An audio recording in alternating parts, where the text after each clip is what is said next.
अस्सलामुअलैकुम, नमस्कार, आदाब। मैं हूं निहाल अख्तर पयामी और आप देख रहे हैं गांव मोहल्ला। दोस्तों, ये वीडियो बहुत ही ज़्यादा अहम है, महत्वपूर्ण है, इसलिए आप सबों से विनम्र आग्रह करते हैं कि वीडियो को स्किप नहीं करना है, वीडियो को आखिर तक ज़रूर देखना है। और दोस्तों, जैसा कि विजुअली आप देख पा रहे हैं कि महानंदा पुल आपको नज़र आ रहा है और महानंदा पुल के पास ही हम खड़े हैं। दरअसल ये मोजाबारी घाट है। मोजाबारी घाट से ही सटा जो है विजुअली जैसा कि आप देख पा रहे हैं, ये शमशान घाट है, मुक्ति धाम जिसे कहा जाता है। यहाँ पर जो शव होते हैं दाह संस्कार किया जाता है। हम यहाँ क्यों खड़े हैं, ये सबसे बड़ा सवाल है, ये सबसे बड़ी जानकारी है जो हमें आपको देनी है। वीडियो में बने रहिए। इस शख्स को ज़रा गौर से देखिए। इन्होंने जो पगड़ी पहन रखी है आप देख सकते हैं, ऊपर में केसरिया, उसके बाद सफ़ेद, फिर जो है ग्रीन कलर का इन्होंने जो सदरी पहन रखी है। जाहिर है तिरंगा, यानी देश के तिरंगा का ये पहचान है, निशान है। ये कलर कॉम्बिनेशन इसलिए किया गया है क्योंकि ये एक राष्ट्र देशभक्त से प्रेरित है, इसलिए मैंने इसको लिया है। और तिरंगा 3 करोड़ों का समूह है। पहला केसरिया जो शौर्य बलिदान का प्रतीक है, सफ़ेद जो शांति का प्रतीक है, ग्रीन जो हरियाली का प्रतीक है। इसलिए मैंने इनको चुना अपने ये महानंदा बचाओ अभियान आंदोलन के लिए। यहाँ क्यों खड़े हैं? यहाँ मैंने इसलिए आया था क्योंकि इसका एक घटना है कि आज से 3-4 दिन पहले मैं अपने घर से अपने ऑफिस जा रहा था, ब्लॉक जोकीहाट। कुछ लोग यहाँ खड़े थे, मैंने यहाँ उतरा, देखा, उनसे पूछा तो लोगों ने अपनी समस्या बताई कि सर ये एक मुक्ति धाम है, यहाँ पे जो हिंदुओं का क्रिमिनेशन होता है तो उनके लिए समुचित व्यवस्था नहीं है। तो बोले और यहाँ महानंदा नदी पे साफ़ सफाई भी नहीं है, तो इनके लिए कुछ किया जाए। तब से मैंने सोचा विचारा, तो मैंने सोचा कि इसका एक प्रोग्राम रखा जाए, इसलिए मैंने महानंदा बचाओ आंदोलन के तहत एक अभियान चालू किया हूँ। दोस्तों, आपको बताते चलें कि ये शख्स जो हमारे साथ मौजूद हैं, इनका नाम है सावन कुमार। ये एजुकेशनिस्ट हैं, शिक्षाविद हैं, ये सोशलिस्ट हैं, यानी समाज सेवी हैं, और साथ ही साथ ये सरकार के साथ जुड़कर देश की सेवा कर रहे हैं, देश की खिदमत कर रहे हैं। और आपको बताते चलें कि इन्होंने जो बेड़ा उठाया है वो वाकई में काबिल तारीफ़ है। इससे पहले कि दूसरे मुद्दे पर हम चर्चा करें, इनके बारे में जानना ज़रूरी है, इनका परिचय जानना ज़रूरी है, इनका शिक्षा दीक्षा कहाँ हुई है, शिक्षा दीक्षा वो जानना बेहद ज़रूरी है। सर बताएं अपने बारे में। मेरी प्रारंभिक शिक्षा कक्षा प्रथम से कक्षा 10वीं तक सरस्वती विद्या मंदिर से हुई है। फिर उसके बाद मैंने अपनी 11वीं और 12वीं केंद्रीय विद्यालय BSF किशनगंज से किया है। फिर मैंने अपना स्नातक प्रास्नातक अर्थशास्त्र से काशी हिंदू विश्वविद्यालय से किया है। उसके बाद मैं अभी कानपुर यूनिवर्सिटी, जो अभी छत्रपति शिवाजी शाहू यूनिवर्सिटी है, उनसे मैं अपना PhD थीसिस कर रहा, एज ए रिसर्च स्कॉलर कर रहा हूँ।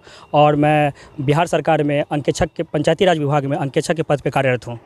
जिन शैक्षणिक संस्थानों का आपने जिक्र किया, दरअसल वो शैक्षणिक संस्थान के बारे में कहा जाता है कि वो जो है कहीं ना कहीं संघ के द्वारा चलाया जाता है।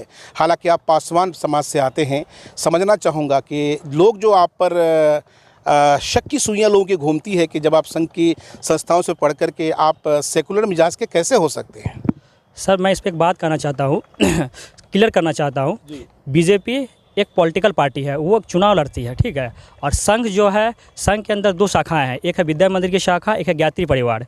विद्या मंदिर और गायत्री परिवार जो है वो एक शैक्षणिक संस्थान है। उनका सिर्फ काम होता है शिक्षा दीक्षा देना, लोगों में अवेयरनेस फैलाना, शिक्षा के लिए वो है। और जबकि संघ जो है, संघ एक राष्ट्र के लिए समर्पित एक ये है, संघ है। तो इसमें मतलब राष्ट्रभक्ति की बात कही जाती है। लेकिन राष्ट्रभक्ति के आड़ में कभी कभी ऐसा होता है कि धर्म को भी जो है साहब निशाने में लाया जाता है। अगर अभी हाल ही में हम देखें कि किस तरीके से रूह अफ़ज़ा को लेकर के जो है साहब धर्म का जो एक चाशनी जो है वो पिलाई जा रही है।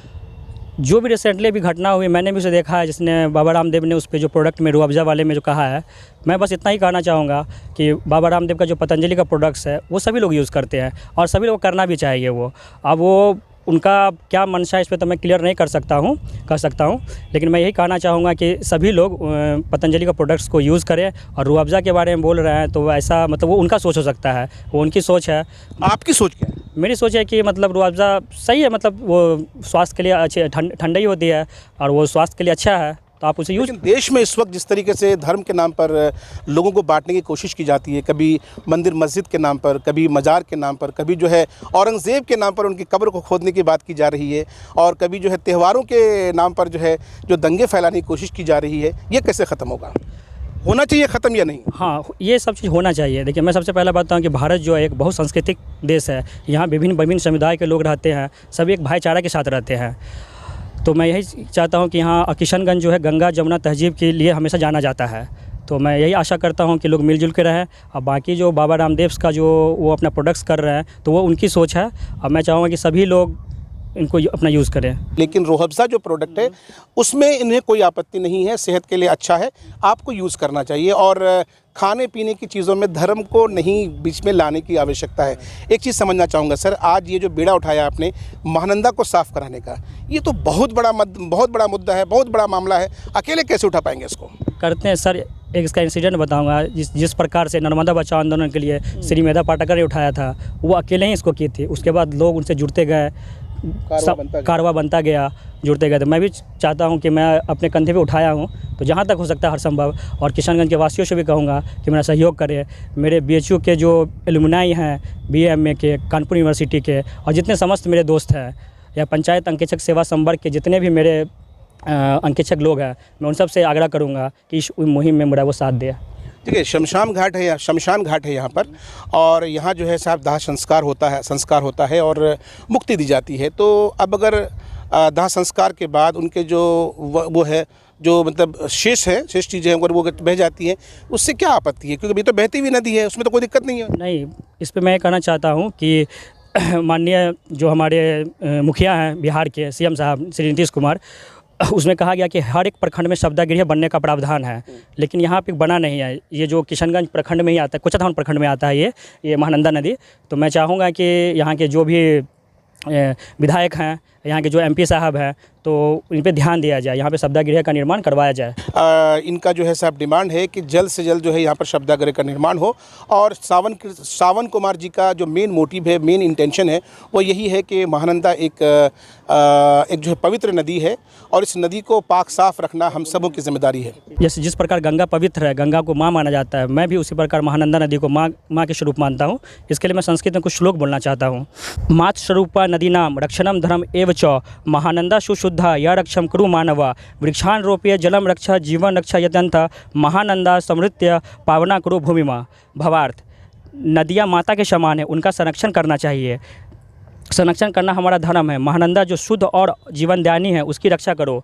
वृक्ष लगाओ, जल बचाओ, इस प्रकार जीवन को सुरक्षित बनाओ। शवदाह बने हुए हैं, ठीक है, लेकिन वहाँ पे कोई यूज नहीं करते हैं।